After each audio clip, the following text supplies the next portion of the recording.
Olá companheiras, olá companheiros, saudações petistas. Esse é o podcast Em Tempos de Guerra, a Esperança é Vermelha. Passado o 7º Congresso Nacional do PT, passamos a analisar algumas das posições e avaliações que tendências e grupos já começaram a apresentar. Como nós já informamos, o balanço feito pela tendência petista Articulação de Esquerda, que construiu a chapa Em Tempos de Guerra, a Esperança é Vermelha, será publicado após uma plenária nacional que a AE realizará em São Paulo nos dias 13, 14 e 15 de dezembro.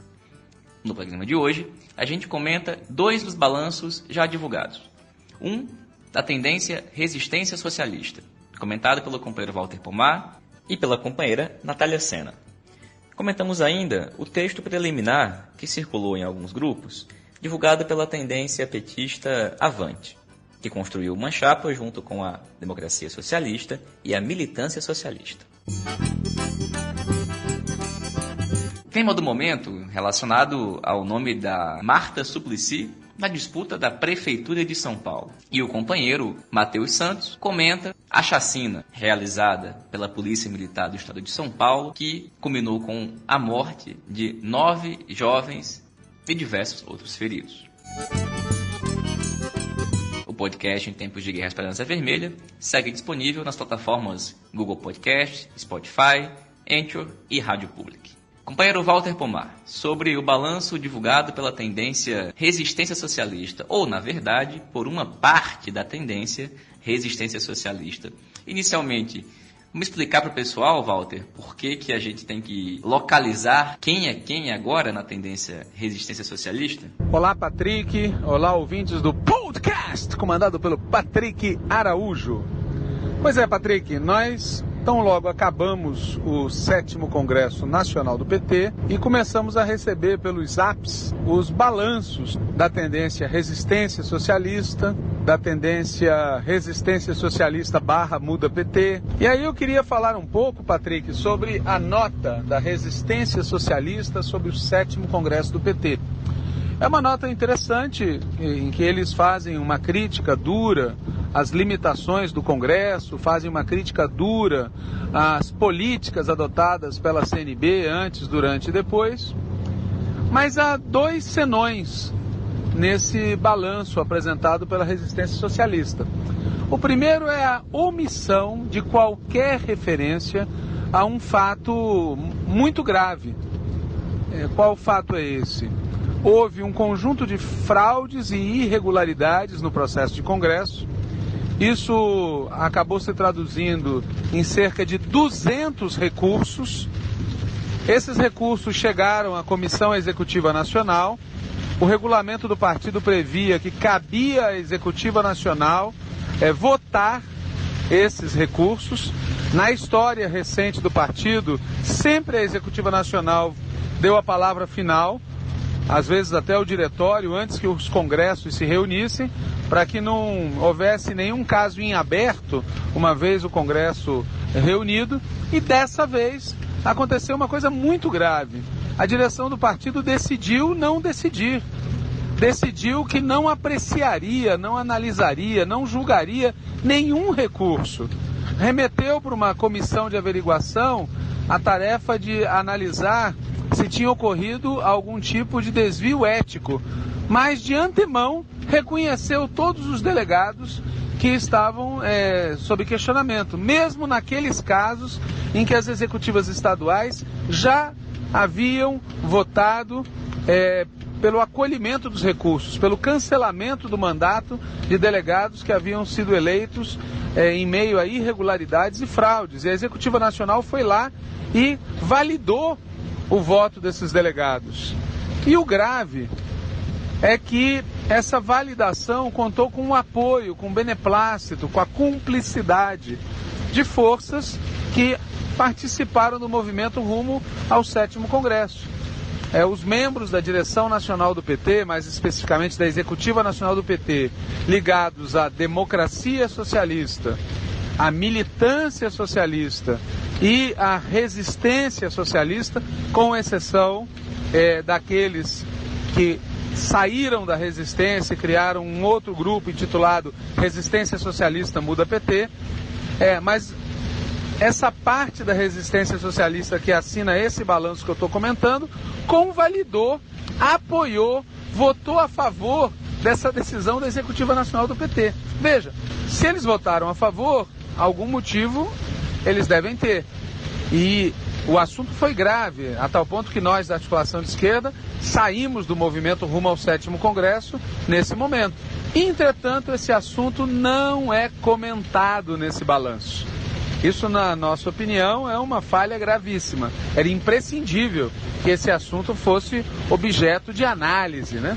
E o segundo ponto do documento da resistência socialista, sobre o qual eu quero fazer um registro, é a decisão deles de apoiar a candidatura, na época da candidata à reeleição, Gleisi Hoffmann. Veja, basicamente eles criam, na minha opinião, uma ficção.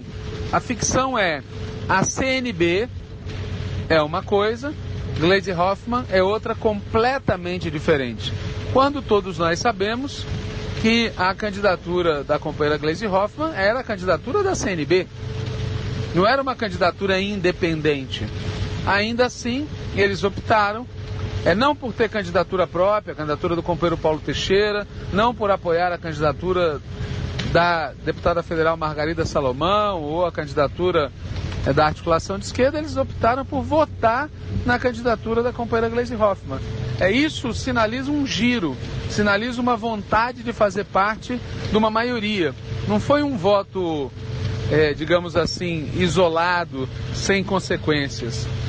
E também nos chama a atenção em relação a isso que eles não falem nada acerca de algo que o partido inteiro comenta, que esse voto teria sido dado em troca de um acordo, como parte de um acordo político, para fazer do companheiro Paulo Teixeira o secretário-geral nacional do PT. Veja, se eles acharam que era o caso de fazer esse acordo, eles deveriam falar dele no texto. Se eles negam que esse acordo tenha existido, eles deveriam falar disso no texto, mas eles optam novamente por, nesse caso, silenciar a respeito e afirmar o apoio a Gleisi Hoffmann sem explicar em que condições esse apoio foi firmado efetivamente. Massa, Walter. Valeu pelo informe. Agora, uma coisa que eu tinha falado no começo, acho que vale a pena situar quem está nos ouvindo sobre essa situação por que passa a resistência socialista. Você falou aí uma coisa, esse texto de balanço que você avaliou, é do grupo do deputado federal Paulo Teixeira, mas que a tendência resistência socialista também possui agora um outro grupo, que é uma outra tendência. A resistência socialista muda PT. Pode comentar um pouco isso? Oi, Patrick. De fato, vale a pena explicar melhor quem é a resistência socialista. A gente que milita no cotidiano do PT acaba esquecendo que quem não está no dia a dia não necessariamente liga o nome à pessoa, digamos assim. Resistência socialista é uma tendência que foi criada há muito pouco tempo por iniciativa de um grupo de parlamentares ou ex-parlamentares, entre os quais se destacam Paulo Pimenta, Paulo Teixeira e Lindbergh Farias. Participam desse grupo, dessa tendência intitulada Resistência Socialista, parlamentares, ex-parlamentares e grupos regionais. Num determinado momento se especulou sobre a possibilidade da militância socialista se integrar a esse grupo. Mas essa fusão entre resistência e militância não prosperou. Houve inclusive uma troca pública de cartas a respeito, que as pessoas podem localizar aí nos Google da vida. Bom, no processo de Congresso, essa tendência passou a viver uma disputa interna muito aguda, que tinha como símbolo, de um lado, o companheiro Paulo Pimenta, que defendia a necessidade de ter uma candidatura que disputasse contra a candidatura da CNB, e de outro lado a posição do deputado Paulo Teixeira, que defendia a possibilidade de um acordo. Bom, a coisa caminhou por uma solução, na minha opinião, meio esdrúxula, que foi a tendência optou por ter uma candidatura, lançando como candidato aquele que era contra o lançamento de qualquer candidatura. Então Paulo Teixeira virou candidato da resistência socialista à presidência nacional do PT, apesar dele próprio ser aquele que dirigia o grupo que achava que não devia ter candidatura. Evidentemente, isso deu a ele uma posição estratégica, à medida em que ele, no momento em que achou adequado, ele retirou a candidatura dele para apoiar a Gleisi Hoffmann, coisa que há muitos meses se dizia que ele o faria. O grave é que ele fez isso em plenário, usando do tempo de defesa da sua própria candidatura. Algo que, em geral, os regimentos de Congresso proíbem, a retirada da candidatura para apoiar terceiros no ato da fala. E ainda tentou utilizar a parte restante do seu tempo, a parte que ele não havia ainda gasto, para falar em favor da candidatura Gleisi Hoffmann, ou seja, tentou ampliar o tempo de defesa da candidatura Gleisi Hoffmann, usando o tempo de uma candidatura a qual ele havia acabado de renunciar. Mas esse é o final do processo. O que interessa é que durante o processo de Congresso, a resistência socialista viveu um tensionamento interno muito grande que se consumou no próprio Congresso numa cisão. A resistência socialista entrou unificada no Congresso, embora dividida politicamente, unificada, e saiu dividida em dois grupos, ambos reivindicando o nome Resistência Socialista. Um, liderado pelo Paulo Teixeira, falando Resistência Socialista, e outro, liderado pelo Paulo Pimenta, intitulando-se Resistência Socialista / Muda PT. Beleza, Walter, valeu. Agora, Natália, o Walter comentou essa situação da retirada da candidatura do Paulo Teixeira e dessa manobra em que eles tentaram usar o tempo de defesa da candidatura dele para defender a Gleisi. No Congresso, isso gerou uma situação de mal-estar, enfim, muito ruim. E também foi divulgado um texto por uma companheira que iria fazer a defesa do Paulo e depois da Gleisi, e algumas pessoas não entenderam o que aconteceu. Você podia comentar para a gente um pouco sobre essa situação? Oi, Walter. Oi, Patrick. Então, ainda comentando os textos que vieram da tendência resistência socialista, e sobre esse tema do apoio da resistência socialista à candidatura da companheira Gleisi, eu queria comentar de novo sobre um assunto que eu já falei no último podcast, mas eu queria falar em maiores detalhes, pois ele também gerou um texto específico, escrito por uma companheira chamada Patrícia, do PT do Maranhão. O que aconteceu? O companheiro Paulo Teixeira, após anunciar em plenário que retiraria sua candidatura e que eles, da resistência socialista, apoiariam a companheira Gleisi para presidenta do PT, passou a palavra para esta companheira chamada Patrícia para que ela utilizasse o resto do tempo que ainda existia disponível para a defesa da candidatura dele, Paulo, que já tinha sido retirada, para fazer a defesa da candidatura da companheira Gleisi, que já tinha tido seu tempo de defesa garantido. Nesse momento, uma parte do plenário se insurgiu contra essa situação, pois uma candidatura que anuncia retirada não deve poder continuar usando o seu tempo para defender outra candidatura. É algo meio óbvio, né? É uma manobra, um jeitinho de ter mais tempo para defender quem já teve o seu tempo garantido. O fato é que a mesa, corretamente, na nossa opinião, interrompeu a situação e não permitiu que a fala continuasse, o que causou uma certa confusão no plenário. Uma parte do plenário referendou esta decisão da mesa e outra parte se insurgiu, dizendo que se trataria de machismo. Esses são os fatos. Acontece que após o Congresso, essa companheira soltou um texto, no qual, em alguma medida, ela atribui à sua condição de dirigente mulher e jovem o fato de não ter podido seguir com a palavra para defender uma candidatura já defendida, usando o tempo de uma candidatura retirada. E o que eu queria comentar aqui sobre esse assunto é muito simples. E é um pouco o que eu já disse no outro programa, mas eu queria reforçar. Eu considero que atribuir a condição de jovem mulher ao fato de a defesa não ter sido permitida é uma terrível instrumentalização. O que aconteceu foi que uma chapa tentou dar um jeitinho de ter mais tempo de fala para defender uma candidatura já defendida. uma postura antidemocrática, na minha opinião. Ou eles acharam que ninguém ia perceber que, na prática, uma candidatura ia ter mais tempo de defesa, que as outras duas que estavam mantidas não tinham sido e nem seriam retiradas, né?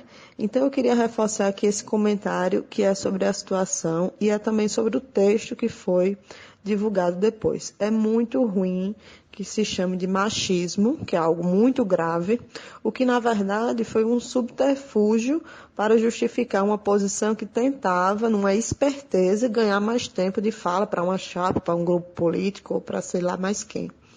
Enfim, algo desnecessário, para dizer o mínimo. E um desserviço para o debate sério, que é a presença das mulheres e jovens nos espaços de direção do partido. Valeu, Natália. Obrigado, companheira. Agora me compete comentar o balanço inicial que foi divulgado pela tendência Avante. Eles não divulgaram um texto de balanço definitivo, né? A informação que a gente tem é que deve sair nas próximas semanas. A Avante, que é uma tendência que tem como figuras, né, que tem maior destaque no partido, a governadora do Rio Grande do Norte, a Fátima Bezerra, e também a deputada federal pelo Rio Grande do Sul, Maria do Rosário. No texto de balanço que a Avante divulgou, eles começam pontuando que o 6º Congresso, né, o anterior a esse, ele armou o PT na luta contra o governo Temer, né, pelo fora Temer, mas que, ao contrário do 6º, o 7º Congresso não apontou uma saída para a atual crise. Depois disso, destaca o fato de que os debates que aconteceram nos grupos de trabalho não chegaram ao plenário, num diagnóstico muito semelhante àquele que a gente faz. Acreditam isso, em certa medida, ao formato do Congresso, que acabou permitindo que somente 2 polêmicas fossem ao plenário, a polêmica em torno da consigna fora Bolsonaro e o debate em torno da constituição de uma frente ampla, de esquerda democrática e etc., ambas derrotadas pela CNB. E eles apresentam que o Avante tiveram um saldo político positivo com o Congresso. Ampliaram a sua representação no diretório e ampliaram a sua presença também na Comissão Executiva Nacional. E aqui eu queria chamar a atenção para uma coisa. Do ponto de vista da política apresentada no Congresso, a Avante não teve tanto protagonismo. Na verdade, a chapa ela foi encabeçada pela Democracia Socialista e que, inclusive, tinha a candidata à presidência, a deputada federal por Minas Gerais, Margarida Salomão. E a Avante era uma das tendências que compunham essa chapa, junto com a DS e com a militância socialista. Agora, quando a gente vê o resultado da chapa e essa avaliação de que eles ampliaram a presença na Executiva Nacional, baseado no resultado que a chapa obteve, a gente pode pressupor que a Avante ocupará um espaço maior do que a Democracia Socialista na composição da Comissão Executiva Nacional. No entanto, a Avante, até onde isso não está dito no texto, vamos ter que esperar a versão definitiva, não apresentava uma bancada maior que a bancada da Democracia Socialista, a ponto da candidata a presidente ser da Democracia Socialista. Vamos ter que esperar o texto definitivo, né, da própria DS, da militância socialista e o balanço definitivo da Avante, para a gente entender um pouco como é que se deu essa movimentação. Em linhas gerais, é isso que a gente pode extrair dos poucos pontos desse texto, que eu volto a dizer, não é um texto definitivo, enfim, circulou em listas de WhatsApp, inclusive afirmando que era um balanço inicial do 7º Congresso sobre a perspectiva da tendência Avante. E agora, antes de comentar nosso próximo tema, a gente vai escutar uma antiga, mas muito importante declaração. Conhecem essa voz? Que eu tive o tirocínio e a percepção que o governo da presidente Dilma ia acabar do jeito que acabou. E saí então na hora certa. Participei da comissão, pude ouvir todos os argumentos e, se pudesse ter qualquer dúvida, foram totalmente dirimidas. Há um embasamento jurídico muito forte, mas há um embasamento político. É um julgamento político nessa casa, né? Que não deixa nenhuma dúvida. O Brasil não tem condição de continuar com a presidente. Ela mostrou absoluta incompetência na condução da nação. O esfarelamento da economia se deve exatamente, pontualmente a ela, porque pelo seu determinismo, intervenção, seja na energia, na Petrobras, em tantos locais. Pois bem, se você não adivinhou quem é, essa é a então senadora pelo PMDB de São Paulo, Marta Suplicy, falando sobre a sua posição acerca do processo de golpe contra a presidenta Dilma Rousseff. Pois bem, nos últimos dias, uma parte da imprensa, inclusive uma parte da imprensa progressista, tem ventilado a possibilidade da Marta Suplicy voltar ao PT e ser uma das alternativas de candidatura para a prefeitura de São Paulo. A tendência petista Articulação de Esquerda publicou no último dia 27 de novembro, sobre esse tema, a posição e a nota que passo a comentar a partir de agora. A nota diz: o governo Bolsonaro se caracteriza por atacar a classe trabalhadora, as parcelas mais pobres e negras da população brasileira, as mulheres que sofrem crescentes violências e feminicídio, os povos indígenas, os direitos sociais, as liberdades democráticas, a educação, a ciência, a cultura, o meio ambiente e a soberania nacional. As forças democráticas, populares e de esquerda lutam com todas as energias contra o governo Bolsonaro. O PT é uma das forças que se opõe frontalmente ao governo Bolsonaro e suas medidas. É deste ângulo que abordamos as eleições municipais de 2020. Nossa tática, nossa política de alianças e a escolha de nossas candidaturas. As eleições de 2020 devem se converter em um plebiscito contra o governo Bolsonaro e suas políticas. Um momento para manifestar a crescente insatisfação popular contra este governo ultraliberal, reacionário e neofascista. Este governo não caiu do céu e não será superado se não derrotarmos o conjunto das forças que o sustentam. O governo Bolsonaro é produto de um golpe desfechado em etapas sucessivas e encadeadas. O impeachment da presidenta Dilma, a posse do impostor Temer, a condenação em prisão de Lula, a fraude eleitoral de 2018. Várias forças políticas e lideranças individuais participaram, total ou parcialmente, desse múltiplo golpe. Entre os golpistas e ou cúmplices figuram, inclusive, alguns ex-petistas, com destaque para Antônio Palocci. Personagens que se articularam com os interesses das classes dominantes, passando a servi-las como trânsfugas e delatores. Os que contribuíram em maior ou menor medida para o golpe, objetivamente cumpriram um papel nefasto ao apoiar, em maior ou menor medida, esse projeto de destruição do país, dos direitos sociais e trabalhistas, da educação e saúde pública, do emprego e da renda, das liberdades democráticas, do meio ambiente, do Cerrado, da Amazônia, o nosso litoral, e do patrimônio público nacional, Petrobras, Pré-Sal, Alcântara. Hoje, diante do crescente desgaste do governo, algumas forças políticas e lideranças individuais tentam se diferenciar da figura do presidente, embora continuem defensoras e ou cúmplices da política neoliberal e do lavajatismo. Alguns desses trânsfugas tentam, incrivelmente, obter o apoio do PT nas eleições de 2020. É o caso, por exemplo, da ex-senadora e ex-prefeita Marta Suplicy, que votou a favor do golpe contra a presidenta Dilma, apoiou Eduardo Cunha e Michel Temer, entre outros atentados aos interesses do povo brasileiro. Evidentemente, o partido não pode nem vai servir de escada ou de legenda de aluguel para personagens desse tipo. Nota da Direção Nacional da Tendência Petista, Articulação de Esquerda, do dia 27 de novembro. Para quem quiser compartilhar, a nota está disponível no site www.pagina13.org.br.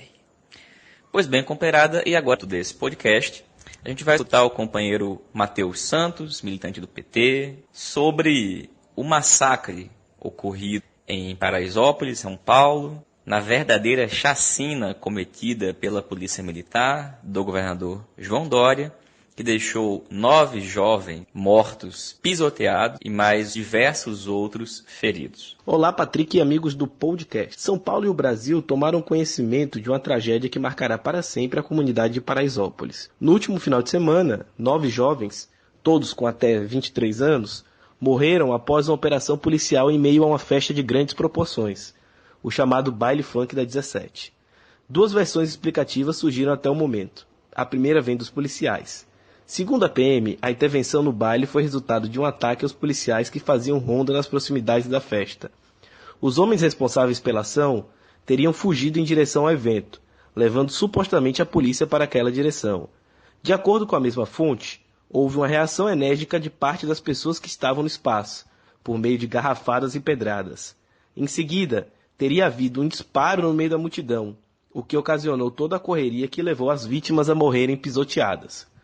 A outra versão vem tanto dos frequentadores do baile como também de familiares das vítimas. Segundo estes, houve uma espécie de provocação policial aos frequentadores do evento, por meio, dentre outras coisas, do fechamento das principais vias de acesso. Há relatos e vídeos de agressões. Após um corre-corre, policiais agiram com armas de fogo e outros equipamentos, inclusive rumores de material químico, além de manterem a prática da violência física. Patrick e amigos, o que aconteceu numa das maiores comunidades da cidade de São Paulo é, num plano mais nítido e bárbaro, parte das cenas cotidianas de intervenção dos aparelhos coercitivos do Estado nas grandes cidades brasileiras. Dias e noites, mães e pais se despedem de seus filhos sem saber se estes vão voltar. Na retórica da violência, uma frase conhecida e muito usada por alguns governantes, a bandido bom é bandido morto, é utilizada como um dispositivo para condenar à morte física meninos e meninas que cotidianamente são vítimas da violência, da opressão social, cultural e econômica. Mais do que investigações, sempre aguardamos uma discussão séria que relacione segurança pública, desigualdade social e racismo no Brasil. Porém, numa terra em que a violência foi construída a partir de 300 anos de escravidão, aspecto que, pasmem, é negado por alguns governantes das piores maneiras possíveis, continuaremos a ver negros e negras padecendo das formas mais brutais. Não há como esperar nada sério de quem defende abertamente que a polícia, a partir desse momento, possui licença para matar.